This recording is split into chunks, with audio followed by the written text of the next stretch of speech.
బైబిల్లో రాయబడిన సత్యం ఇప్పుడు మీరు చెప్తే ఆశ్చర్యపోతారు. అవునా, తోమా తెచ్చేశాడనో, బ్రిటిష్ వాళ్ళు తీసుకొచ్చేశారనో, ఎవరో మిషనరీలు తీసుకొచ్చి ఈ క్రైస్తవ్యాన్ని దేశంలో ప్రచారం చేసేశారనో ఈ తప్పుడు కథనాలు ఈరోజు ఈ భారతదేశంలో విపరీతంగా చలామణిలో ఉన్నాయండి. వాటన్నిటికీ గొడ్డలు పెట్టే ఈ మాటలు, బైబిల్లో రాయబడిన మాటలు, సత్యాలు, నిజాలు, ఇవన్నీ సత్యము లోతుగా ఉండి స్థాపించబడిందే, మరుగున చేయబడిందే. దాన్ని త్రవ్వి వెలికి తీసి నిజమేంటో ఈ ప్రపంచానికి చెప్పవలసింది క్రైస్తవుడా. బైబిల్ చదివిన నువ్వే చెప్పాలి. బైబిల్ ద్వారా చరిత్ర నేర్చుకోవాలి.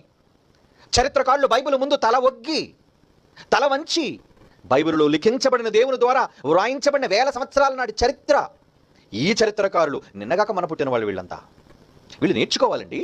అది బైబిల్ కొన్న ప్రఖ్యాతి, అది బైబిల్ కొన్న గొప్పతనం ప్రియులారా.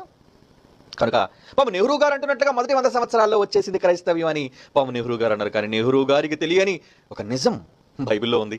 యేసుక్రీస్తు వారు రాకకు ముందుగా వచ్చిన జ్ఞానులు తూర్పు దేశాల వాళ్ళండి. తూర్పు దేశాల వాళ్ళండి. తూర్పు దేశాలలో ఏ దేశాలు ఉన్నాయి? అబ్బో, చాలా దేశాలు ఉన్నాయండి.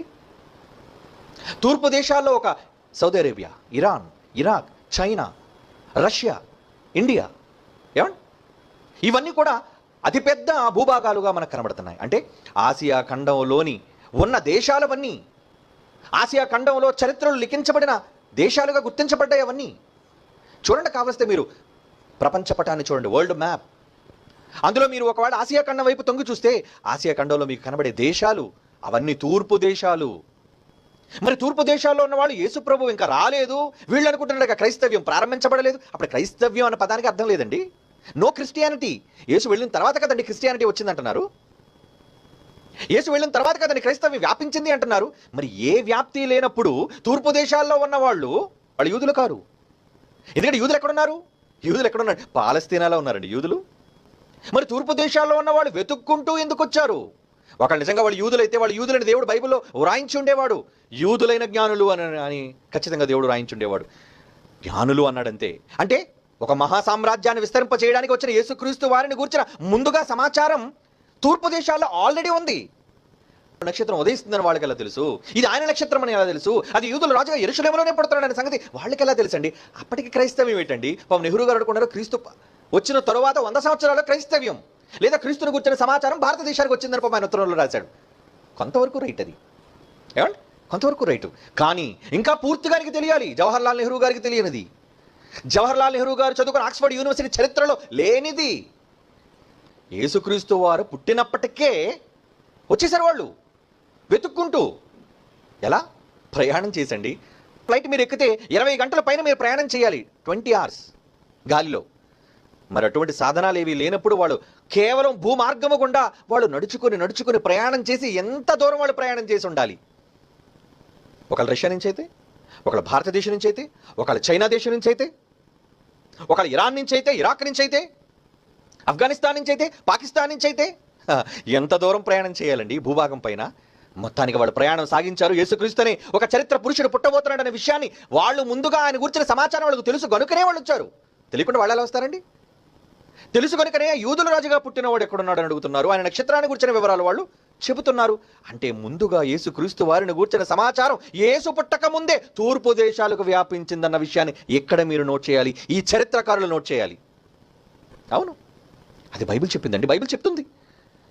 హెబ్రీయులకు రాసిన పత్రిక 11వ అధ్యాయం 24-26. మోషే పెద్దవాడైనప్పుడు విశ్వాసంలో ఐగుప్తు ధనము కంటే, అక్కడ ఏం రాయబడిందండి? క్రీస్తు విషయమైన నింద. ఆయన భరించిన నిందలు క్రీస్తు కొరక. క్రీస్తు విషయమైన నింద గొప్ప భాగ్యమని ఎంచుకుని. అంటే క్రీస్తును గూర్చి, క్రైస్తవ్యాన్ని గూర్చి, క్రీస్తు స్థాపించబోయే సామ్రాజ్యం గురించి ఎవరికి తెలుసు? మోషే గారికి తెలుసు. మోషే ఎప్పటివాడు? క్రీస్తు పూర్వం 1400 సంవత్సరాలండి. అపోస్తలుల కార్యములు 3వ అధ్యాయం 22వ వచనం. మోషే ఇట్లనెను, ప్రభువైన దేవుడు నా వంటి ఒక ప్రవక్తను నీ సహోదరుల్లో నుంచి మీ కొరకు పుట్టించును. ఆయన మీతో ఏమి చెప్పినను అన్ని విషయములలో మీరు ఆయన మాట వినాలి. ఏమంటే నా వంటి ఒక ప్రవక్త. ఈ రోజు నేను మీతో ఏదైతే ధర్మశాస్త్ర మాటలు చెబుతున్నానో అటువంటి మాటలు చెప్పడానికి మీ మధ్యకు ఒక వ్యక్తి రాబోతున్నాడు. ఆయన యేసుక్రీస్తు చెప్పేశారండి. అంటే క్రీస్తు వారిని గురించిన సమాచారం క్రీస్తుకు ముందే ఉంది. అది బైబిల్ చరిత్రలో రాయబడిన సత్యం. అంటే క్రీస్తును గూర్చిన నిజాలు భారతదేశానికి వీళ్ళు అనుకుంటున్నట్టుగా క్రీస్తు తర్వాత, క్రీస్తు శకంలో వచ్చినవి కాదు, క్రీస్తు పూర్వం వచ్చినవి. ఎలా వచ్చాయి? దేనిని బట్టి వచ్చాయి? వాస్కోడిగామా బట్టి వచ్చాయా? బ్రిటిష్ వారు ఈస్ట్ ఇండియా కంపెనీ బట్టి వచ్చాయా? లేదంటే వీళ్ళు అనుకుంటే ఒక తప్పుడు అబద్ధం సెయింట్ థామస్ వల్ల వచ్చాయా? కావు. లేదా పాపం జవహర్లాల్ నెహ్రూ గారు రాసినట్లుగా మొదటి 100 సంవత్సరాలు క్రైస్తవం వచ్చేసిందా? కాదండి.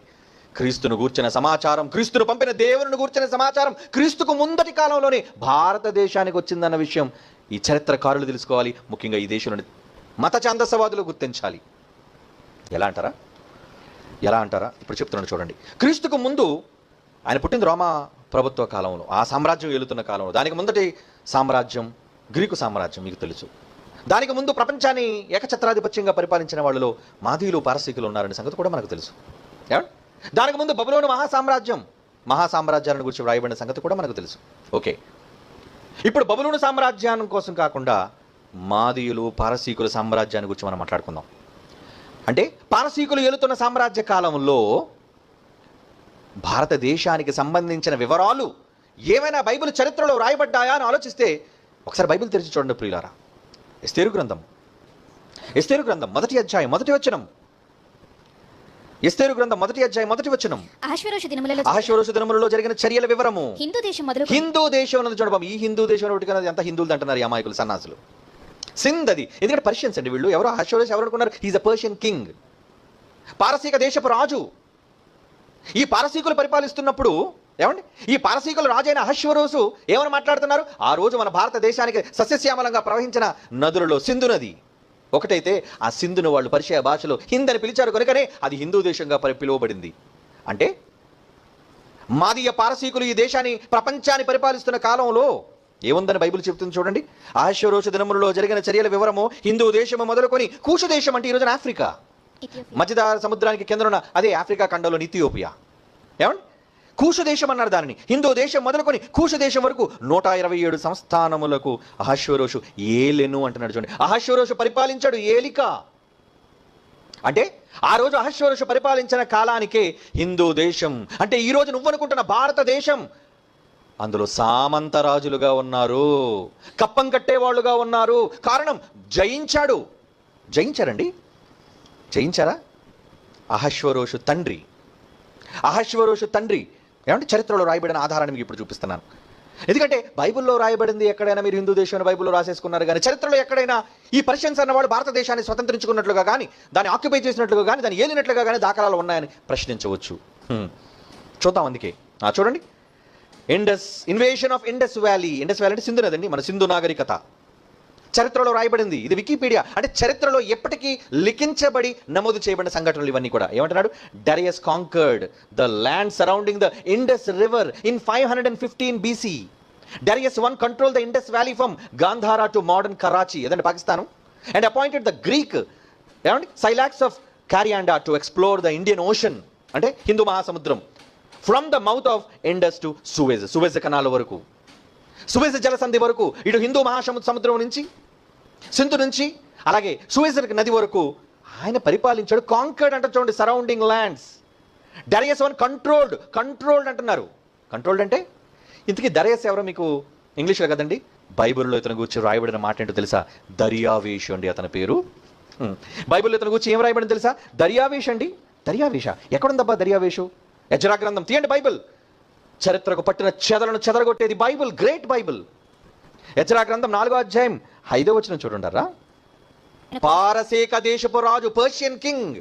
పారసీక అంటే పర్షియా అండి. పారసీక దేశపు రాజు అయిన కోరెష్ యొక్క దినములను అంటున్నాడు చూడండి. కోరెషా?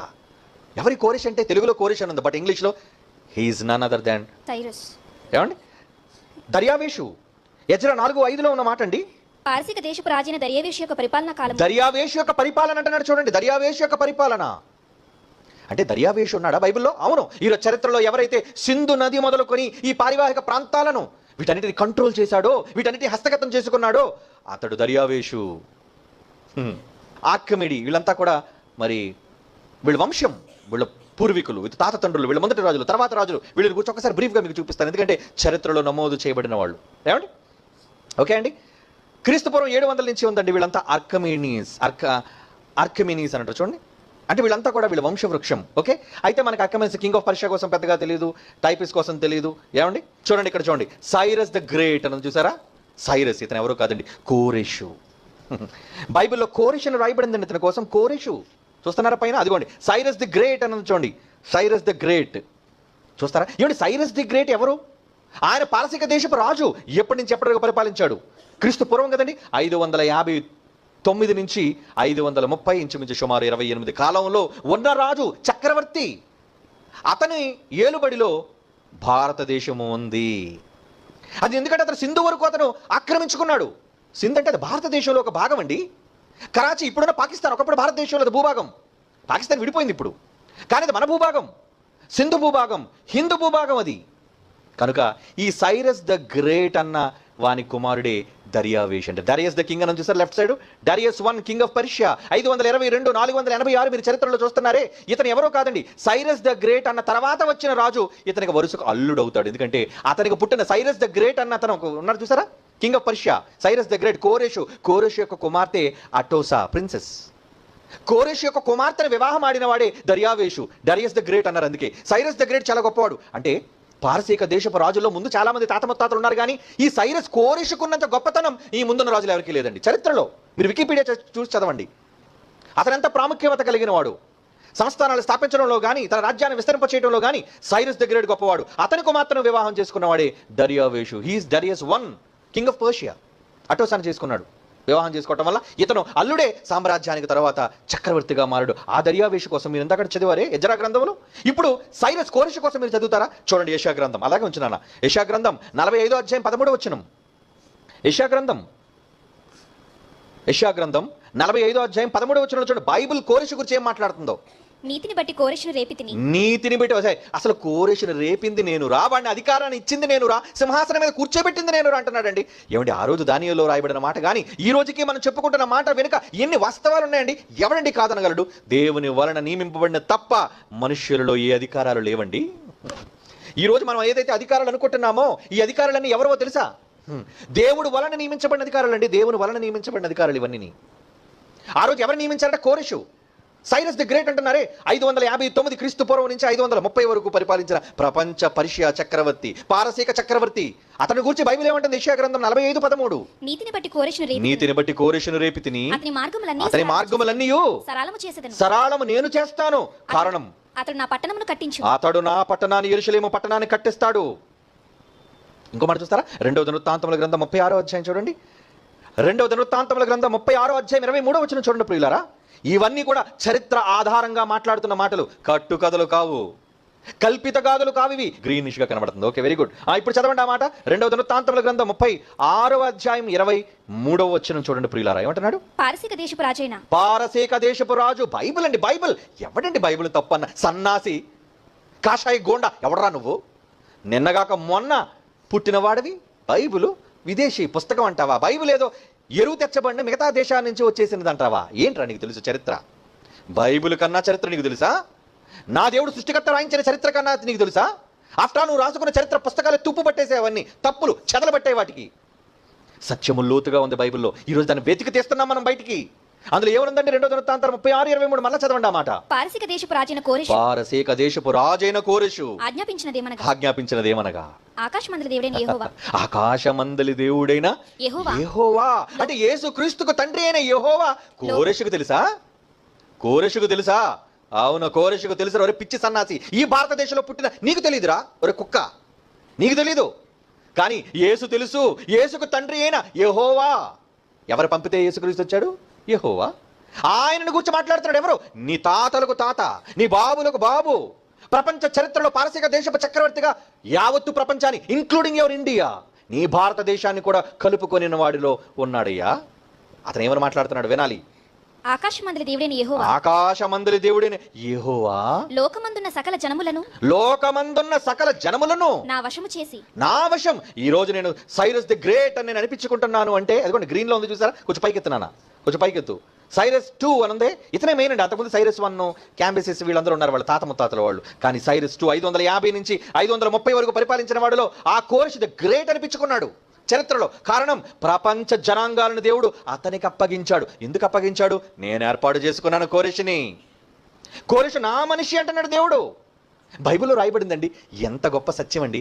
ఇవి ఎక్కడైనా ప్రపంచ చరిత్రలో ఈ దిక్కుమాలి హెరోడోటస్ అన్నవాడు కానీ, ఈ ఫిడా అస్సాని అన్నవాడు కానీ, ఈ నొటవిచ్ అన్నాడు కానీ, ఈ సన్నాసులకు ఎవరికైనా తెలుసా? తెలీదు. రండ్రా, నేర్చుకుండ్రా మా కాళ్ళ ముందు. అందుకే జైశాలి గారు నిజంగా ఆయన వీరావేశంతో మాట్లాడుతున్నప్పుడు, రండి మీకు తెలియదు చరిత్ర.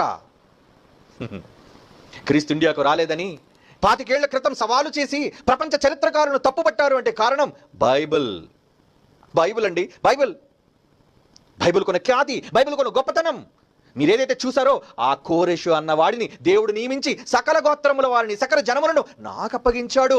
అందుకే సైరస్ ద గ్రేట్ అనిపించుకున్నాను నేను అని వాడే సాక్ష్యం ఇస్తున్నాడు. ఎవడు వాడు? చూపించు. Cyrus the great. వాడే సైరస్ 2. కోరెషు అంటే చాలా మంది కోరెషులు ఉన్నారు. దర్యావేషు అంటే చాలా మంది దర్యావేషులు ఉన్నారు. కన్ఫ్యూజ్ కాకూడదు మీరు. చరిత్ర తెలియాలి, బైబిల్ తెలియాలి, వాడి కాలం తెలియాలి. ఏంటి గ్రీన్ నుంచి చూడండి, సైరస్ 2. ఆ తర్వాత అతనికున్న 3 పిల్లల్లో 2 మగ పిల్లలు, 1 ఆడపిల్ల. అట్టోసా అని కనబడుతుంది చూడు, వైట్లో ఉంది. అతని నుంచి గీతలు 3గా చీలాయి. ఆ 3గా చీలిన గీతల్లో అట్టోసా కుమార్తె అయితే ఆ కుమార్తెను వివాహం చేసుకున్నాడు పక్కనున్న డారియస్ 1. అది ఇందాక మనం చదువుకున్న దర్యావేషు. ఎజ్రా 4వ అధ్యాయం 5వ వచనంలో చదువుకున్నామే, అల్లుడు. సైరస్ ద గ్రేట్ అల్లుడైన దర్యావేషు 1 అతను. దర్యావేషు అతని కుమారుడేనండి. ఎవరు? అహష్వేరోషు. అహష్వేరోషా? అవునా? చదవండి ఇప్పుడు మళ్ళీ. ఎజ్రా గ్రంథం 4వ అధ్యాయం 5వ వచనం చదివారే, ఇప్పుడు 6వ వచనం చదవండి. ఎజ్రా గ్రంథం 4వ అధ్యాయం 5 వరకు కూడా చదవండి. చదువుతాం ఇప్పుడు. చూడండి నిజంగా బైబిల్ చరిత్రను అధిగమించి ఎలా మాట్లాడుతుందో. పారసీక దేశపు రాజైన పారసీక దేశపు రాజైన కోరెషు యొక్క దినములన్నిటిలో పారసీక దేశపు రాజైన దర్యావేషు యొక్క పరిపాలనా కాలము వరకు వారి ఉద్దేశములు భంగపరచుటకై వారు మంత్రులకు లంచాలిచ్చారు. 6వ వచనం. అహష్వేరోషు ఏలనారంభించినప్పుడు వారు యూదా దేశస్థులను గూర్చి యెరూషలేము పట్టణపు వారిని గూర్చి ఉత్తరము వ్రాసి అంటున్నాడు. చూడండి, అంటే అహష్వేరోషు తర్వాత ఎవరు వచ్చారు? దర్యావేషు తర్వాత అహష్వేరోషు వచ్చినట్లుగా బైబిల్లో, ఎజ్రా గ్రంథంలో, ప్రవక్తల గ్రంథాల్లో రాయబడింది. ఎంత గొప్పదండి బైబిల్, ఎంత గొప్పది, ఎంత గొప్ప చరిత్ర దాగి ఉందండి ఇందులో. ఏమనుకుంటున్నారు బైబిల్ అంటే? ఎజ్రా గ్రంథం 4వ అధ్యాయం 6వ వచనంలో చదువుకున్నారు. ఆ అహష్వేరోషు కాలంలోనే ఎక్కడి నుంచి ఎక్కడి వరకు పరిపాలించాడు అని. మీరు ఎస్తేరు గ్రంథం 1వ అధ్యాయం 1వ వచనంలో చదివారు. హిందూ దేశం మొదలుకొని కూషు దేశం వరకు, ఇంక్లూడింగ్ ఇండియా. ఇండియా దేశం కూడా అందులో ఉందండి. అహష్వేరోషు కాలంలోనే ఇండియా అతనికి పాలనలో ఉందండి. కానీ దాన్ని జయించిన వాడు ఎవడో తెలుసా? డేరియస్ 1. దర్యావేషు అదే మీరు చూసారు ఇంత చరిత్రలో మీకు చూపించాను. అతను కాంకర్ చేశాడు. అతను మొత్తం అంతా స్వాధీనపరుచుకున్నాడు. సింధు నది వరకు, మొత్తం అంతా కూడా కరాచీ వరకు, అతను హిందూ మహాసముద్రం వరకు కూడా ఆయన దాన్ని ఆక్రమించాడు అన్న మాట క్రీస్తు పూర్వం నాటి చరిత్ర, బైబిల్లో రాయబడిన చరిత్ర. ఇంకా ఆ తర్వాత వచ్చిన వాళ్ళు అర్థహశస్త. కానీ అర్థహశస్త తర్వాత చూపించాను ఒకసారి క్లిప్పు. అర్థహశస్త తర్వాత వచ్చిన వాడు మళ్ళా ఇంకొక దర్యావేషు ఉన్నాడండి. ఏమండి వీళ్ళంతా తర్వాత వచ్చిన వాళ్ళు. అదిగోండి డేరియస్ 1 తర్వాత జెర్క్సీస్ అంటే వాడి అహష్వేరోషు, ఇస్తేరు భర్త. 486 నుంచి 65 వరకు పరిపాలించాడు. ఆ తర్వాత వచ్చినాడు అర్థహశస్త. ఎజ్రా గ్రంథం 4వ అధ్యాయం 7వ వచనం చూడండి, అర్థహశస్త కూర్చుంది. ఎజ్రా గ్రంథం 4వ అధ్యాయం 7వ వచనం అర్థహశస్త కూర్చుంది. చూడండి, అర్థహశస్త యొక్క దినములలో చూసారా? ముందేమో దర్యావేషు కోసం చెప్పాడు 5వ వచనంలో, 6వ వచనంలో ఏమో అహష్వేరోషు కోసం చెప్పాడు, 7వ వచనంలో ఏమో అర్థహశస్త కోసం చెప్తున్నాడు. చూడండి, అర్థహశస్త తర్వాత వచ్చినవాడు మళ్ళీ డారియస్ 2. చూడండి 423 నుంచి 404 వరకు పరిపాలించిన వాడు అండి. వాడి గురించి ఎజ్రా గ్రంథం 4వ అధ్యాయం 24వ వచనంలో ఉందో చూడండి. బైబిల్ అండి, బైబిల్ ఎంత ఖచ్చితంగా లీనియర్ చెప్తుంది చూడండి, ఎంత చక్కగా వాడి వంశవృక్షాన్ని గురించి మాట్లాడుతుందో చూడండి. వీళ్ళందరూ బైబిల్లో నమోదు చేయబడిన వాళ్ళు. ఎరా బైబిల్ చారిత్రాత్మక గ్రంథం కాదా? చరిత్రాత్మక కాదురా, చరిత్రకే ఆధారపూర్వకమైన గ్రంథం. దీన్ని తొక్కేశావు నువ్వు. చరిత్రకారులు తొక్కేశారు దీన్ని. యేసుక్రీస్తు వారు క్రైస్తవ్యాన్ని నిన్నగాక మన పరిచయం చేసేశారని ఎవరి మీదరా నేరం మోపుతున్నావు? నీ కళ్ళంటుకు పోయే మరో మాట చెప్పమంటావా? ఇదంతా ఎందుకు చెప్పానో తెలుసా? షాక్ ఇస్తాను ఇప్పుడు నీకు. ఏంటి ఈ మత ఛందస్సులకు ఇచ్చే షాక్ ఏంటో తెలుసా?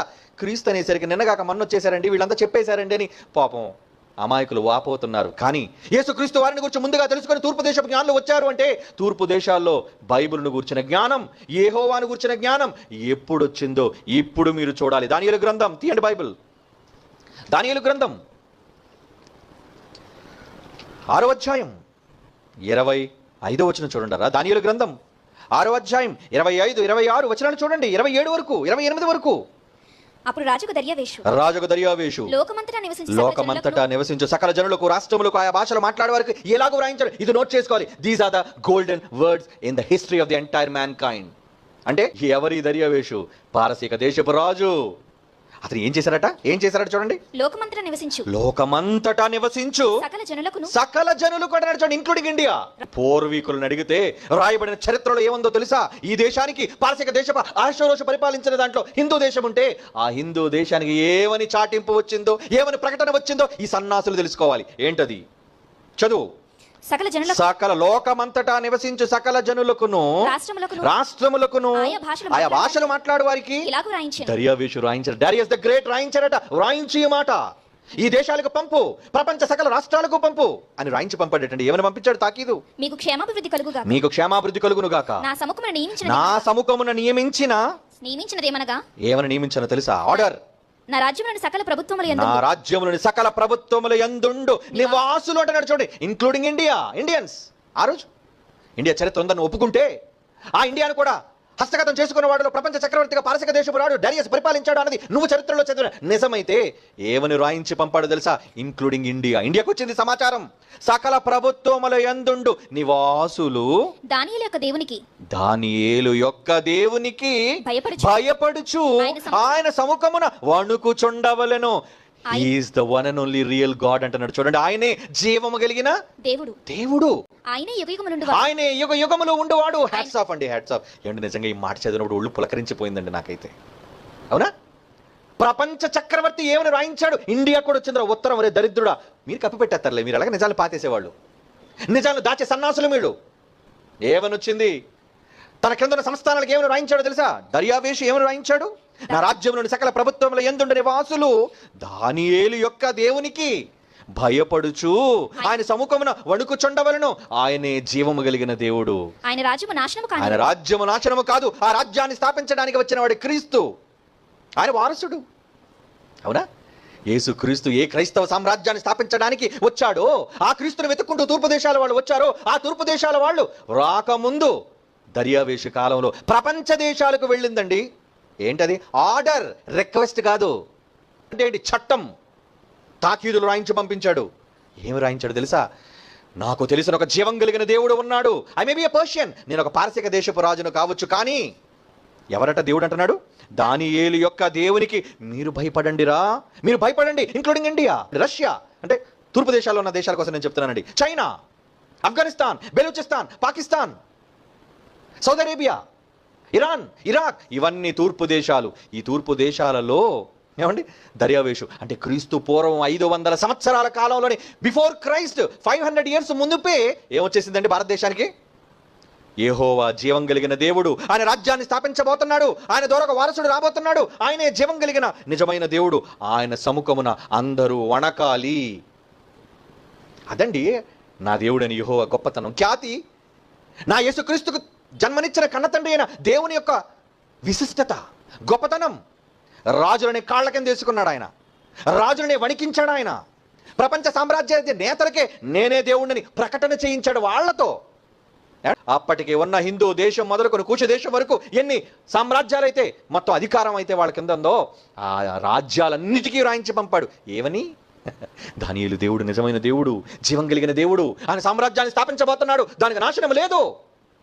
యేసును గుర్చిన సమాచారం, యెహోవాను గుర్చిన సమాచారం, బైబిలును గుర్చిన సమాచారం, క్రిస్టియానిటీని గుర్చిన సమాచారం క్రీస్తు పూర్వం 500 సంవత్సరాల క్రితమే, క్రీస్తు పుట్టక ముందు తూర్పు దేశాలకు వచ్చేసిందిరా సన్నాసి. నీ భారతదేశానికి కూడా వచ్చింది. నువ్వు అంటున్నావు నిన్నగాక మొన్నపుట్టి ఓ ఈస్ట్ ఇండియా కంపెనీ క్రీస్తు శకం 1400 తెచ్చేసాడు వాళ్ళు, నువ్వు అంటున్నావు వాళ్ళ కోసం. చచ్చిపోయిన తర్వాత తోమ వచ్చేసాడు, ఆయన తీసుకొచ్చేసాడని మాట్లాడుతున్నా అబద్ధాలు. నా భారతదేశానికి క్రైస్తవ్యం వచ్చింది క్రీస్తు శకంలో కాదు, క్రీస్తు పూర్వమే. అందుకే తూర్పు దేశాల నుంచి జ్ఞానులు బయలుదేరారు యేసును వెతుక్కుంటూ. ఒక సామ్రాజ్యం అట మాకు తాకీదులు అందాయి. దర్యావేషు రాజు పంపించాడు, ఒక మహా సామ్రాజ్యం రాబోతుందట, ఆ సామ్రాజ్యాన్ని ఏలికి రాబోతున్నాడట, అది మాకు కబురు వచ్చింది. ఆయన నిజమైన దేవుడట, ఆయనకు మేము మొక్కాలట, ఆయన దృష్టిలో మేము వణకాలట, ఆ రాజును మేము చూడాలి. అందుకు బయలుదేరారండి వాళ్ళు. ఎవరికి తెలిసి చరిత్ర? నీ చెత్త చెదలు పట్టిన తుప్పు పుస్తకాలను తీసుకొచ్చి ఏంటిరా నువ్వు నాకు చెప్పేది చరిత్ర? నేను చెప్పే మాటలు తప్పని ఎవరిని చెప్పమని చూద్దాం. ప్రపంచ చరిత్రలో నో, నెవర్, నో బడీ, ఎవడు చెప్పలేడు. ఇంత ఘంటాపదంగా నేను ఎందుకు చెప్తున్నాడో తెలుసా? బైబిల్లో రాయబడిన ప్రతి మాట శిలాక్షరం కనుక, చరిత్రకు తెలియనిది కనుక. చరిత్రలో నమోదు చేయబడి ఎన్నో వాస్తవాలు దాచబడ్డాయి, అణిచివేయబడ్డాయి.